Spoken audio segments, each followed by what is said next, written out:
चीन के सरकारी अखबार में यूएस के खिलाफ जंग की बात कही गई है। पेलोसी के प्रस्तावित दौरे पर ग्लोबल टाइम्स ने आग उगली है। ग्लोबल टाइम्स में दी गई अमेरिका को युद्ध की सीधी धमकी। तो अमेरिका की ओर से बार बार जो दौरे हो रहे हैं अमेरिकी ऑफिसर्स के और नैन्सी पेलोसी के भी दौरा होने वाला है ताइवान में, इसको लेकर के अब ग्लोबल टाइम्स ने भी अपनी नाराजगी जाहिर की है और खुले तौर पर चीन अब अमेरिका को धमकी देता नजर आ रहा है।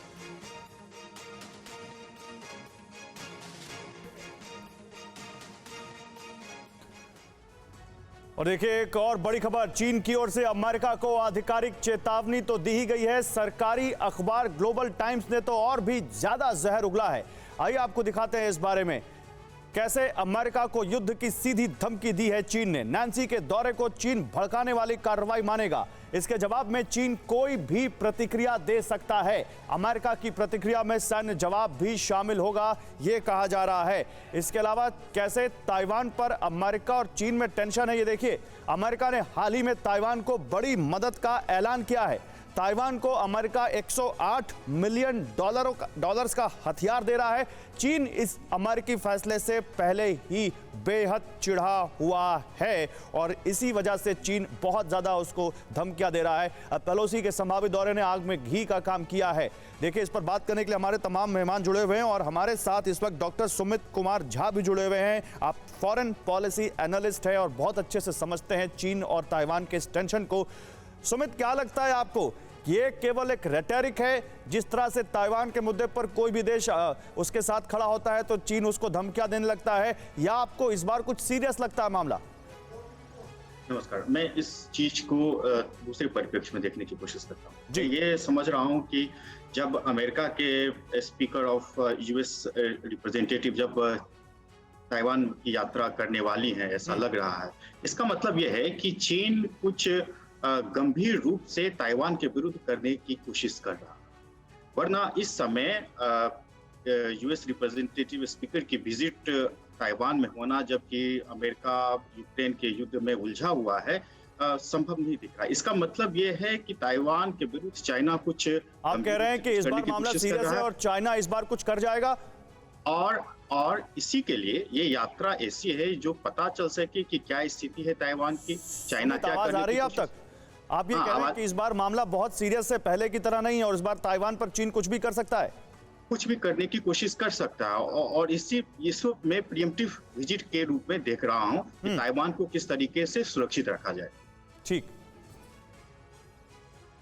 बिल्कुल। और सवाल यही है कि जिस तरीके की चेतावनी चीन दे रहा है, क्या वो जो चेतावनी है, वो जो धमकी है, वो वास्तविक है? बार बार ये प्रश्न इसलिए उठ रहे हैं क्योंकि एक तरफ वैश्विक समस्याओं की दुहाई चीन लगातार देता रहा है, दूसरी तरफ आप देखिए एक नए युद्ध की चेतावनी भी दे रहा है। इस पर हम देखेंगे और विस्तार से कि आखिर क्या कंडीशन है और इस दौरे को लेकर, यानी कि नैन्सी के दौरे को लेकर चीन के अंदर जो खलबली है उसके पीछे की वजह क्या है और ताइवान के लिए ये प्लस माइनस कैसे साबित हो सकता है। इस दौरे के बाद ताइवान को क्या हासिल होगा, क्या नुकसान हो सकता है। तो नैन्सी पेलोसी के ताइवान दौरे को लेकर जो अपडेट है उस पर भी हम ध्यान देते हैं, उस पर भी गौर कर लेते हैं। अमेरिका पर चीन आखिर भड़का क्यों है? तो अमेरिकी सभा की स्पीकर नैन्सी पेलोसी अगले महीने किसी भी वक्त ताइवान जा सकती है। हालांकि इसके पहले उनका दौरा तय था, लेकिन वो कोरोना की वजह से नहीं आई और तब भी चीन ने ऐतराज जताया था। और इससे पहले नैन्सी पेलोसी ने अपना यह दौरा कोविड की वजह से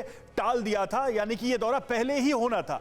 चीन नैन्सी के इस दौरे को कूटनीतिक समझौते का गंभीर उल्लंघन मानता है। चीन का यह ऑब्जेक्शन बड़ा है इसको लेकर। इसी आधार पर नैन्सी के प्रस्तावित ताइवान दौरे पर चीन ने सख्त चेतावनी दी है और इस चेतावनी में युद्ध की धमकी भी है, आक्रमण की धमकी भी है। चीन ने आगाह किया है कि अगर नैन्सी ताइवान गई तो कड़ा जवाब दिया जाएगा, सख्त जवाब दिया जाएगा। हालांकि अभी तक नैन्सी की तरफ से इस दौरे की पुष्टि नहीं की गई है, लेकिन फिर भी चीन इस पे एक कदम आगे बढ़कर अपनी बातें रख रहा है, अपनी आपत्ति दर्ज कर रहा है। पिछले करीब 2 साल से चीन लगातार ताइवान पर आक्रामक है और यह आक्रामकता हर दिन बढ़ती जा रही है। और सबसे बड़ी बात यह है कि ताइवान को हर तरीके से प्रेशराइज करने की कोशिश चीन की तरफ से की जा रही है। सोई सर, फिर मैं वहीं पे आऊंगा कि दुनिया भर में जो स्थिति, और देखिए कल भी हमने एक रिपोर्ट दिखाई थी कि चीन के अंदर उसके अपने लोगों में असंतोष है, उनका बैंकों को लेकर असंतोष है कि उनका पैसा बैंकों से वापस नहीं मिल रहा है, वहां घाटे की स्थिति में बैंक जा रहे हैं। ऐसी सिचुएशन में एक वॉर फ्रंट खोलने की कंटिन्यू कोशिश या चेतावनी चीन की, क्या यह प्रैक्टिकल है तब जबकि रूस थोड़ा एक्सपोज नजर आ रहा है इस वॉर में? 1 महीने की लड़ाई 150 दिन तक पहुंच गई। नहीं, बिल्कुल रवि, जो आप कह रहे हैं ये काफ़ी बात सच्चाई है, क्योंकि जो चीन की अंदरूनी हालत है, अभी भी एक सर्वे रिपोर्ट भी आई है कि कम से कम बहुत बड़ी संख्या में चीन से लोग निकल के विदेशों में सेटल होना चाह रहे हैं, क्योंकि वहाँ पे जो हालात हैं, जिस प्रकार की इकॉनमी, जिस प्रकार का कंट्रोल है, वो बहुत उन्हें शोभा सहज नहीं हो पा रहे, उनसे सह नहीं पा रहे। दूसरी बात है, जिस प्रकार से रियल एस्टेट है, बाकी इकॉनमी डाउन है, तो ये ज़रूरी है कि ये कई बार इंटरनल पॉपुलेशन की कंजम्पशन के लिए भी होता है कि इस प्रकार के बयानबाजी जो की जाती है कि हम ताइवान के जो इस प्रकार की विजिट हमें एक्सेप्टेबल नहीं है और हम कुछ भी कर सकते हैं। हालांकि चीन ने ताइवान को हमेशा अपना हिस्सा माना है और अभी भी ये चाह रहा है कि ताइवान को चीन में मिला लिया जाए, लेकिन मेरा विचार है कि अभी रशिया का जो यूक्रेन में अनुभव हुआ है उसमें चीन अभी सोचेगा कि कब करूं मैं। करना जरूर है चीन ने ठानी हुई है, शी जिनपिंग का ये इरादा है कि ताइवान को चीन में मिलाना है, लेकिन कब मिलाएं ये चीज़ सोचेंगे, कब अमेरिका थक के थोड़ा पीछे हटे या बाकी डाउन हो जाए, साउथ चाइना सी में जो प्रेजेंस है अमेरिका की और बाकी यूरोप की वो कम हो, उसके बाद वो करें। ये सब चीज़ें समय चीन अपना चुनेगा।